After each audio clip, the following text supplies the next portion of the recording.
Good evening, welcome to BBC London. I'm Thomas Magill. A memorial service has been held in South London to remember the 15-year-old girl who was stabbed to death on Wednesday. The family of Eliane Andam joined faith leaders and members of the community near Croydon Town Hall. They called for something positive to come from their daughter's murder. Coming together as a community to remember, celebrate and reflect on a young life taken too soon. We have all been cut to the quick. We all will need healing. Hundreds joined the Bishop of Croydon in prayer, among them 15-year-old Eliane Andam's parents.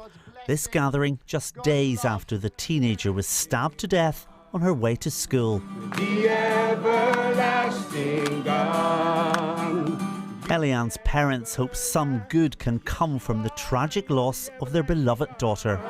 They are heartbroken, but they find amazing comfort in their faith and also in the faith of Eliane, who loved Jesus, who was a believer. Very, very sad, but clinging to their faith and clinging to the knowledge and hope that good can come from this tragedy in Croydon.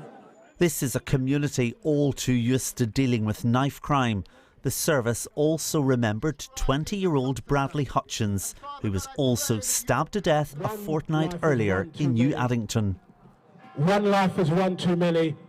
I'm hoping that people can feel the pain and the emotion of what's taken place. I want people to visibly understand this is the impact of knife crime on our streets. Flowers remain at the scene where she was attacked as police continue the investigation.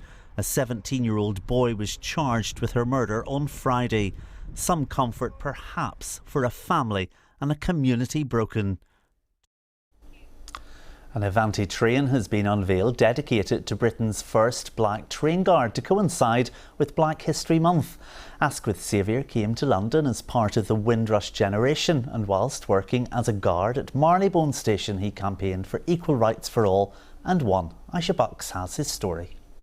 Asquith Xavier came to London from the Caribbean island of Dominica. He was hired by British Rail and he worked his way up from being a porter to a guard. According to his family, he was a popular and hard-working man. I've only known him to be sick once throughout his working life, and whatever he did it out of compassion because he cared about people. He was always either holding my hands or carrying me to different train stations. And one thing I did notice, everybody was saying, "Hi Asquith, hi Asquith." You know, that's how popular he was. Tony Donaghy was a young guard who was trained by Asquith at Marylebone Station. I vividly remember saying a guard's most important job is safety, looking after the passengers. But when Asquith applied for a guard's job at Euston, he was rejected. He discovered the station had a colour bar, a whites-only recruitment policy for public-facing roles such as ticket collectors and guards. Asquith refused to bow down and campaigned for equal rights for all, a fight which went all the way to Parliament and eventually the policy was overturned. Decades later, Asquith Xavier's contribution to Black British history has finally been recognised. A train dedicated to him was unveiled at the very station which witnessed his struggles. I'm looking at the train now with the name on it, and that gives me pleasure. Just like so happy. I'm amazed that someone actually did the research and came up with the original idea to name a train after my dad. I mean, how special is that? Aisha Bucks, BBC London. Time for the weather. Here's Sarah.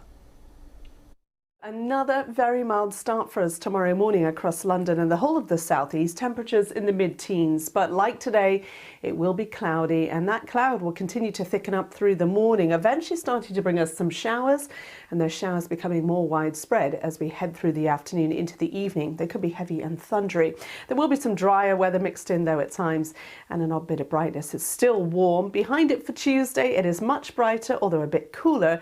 We're typically dry this week, warming up again next weekend. That's it. We'll be back in breakfast at 6:25. Good night.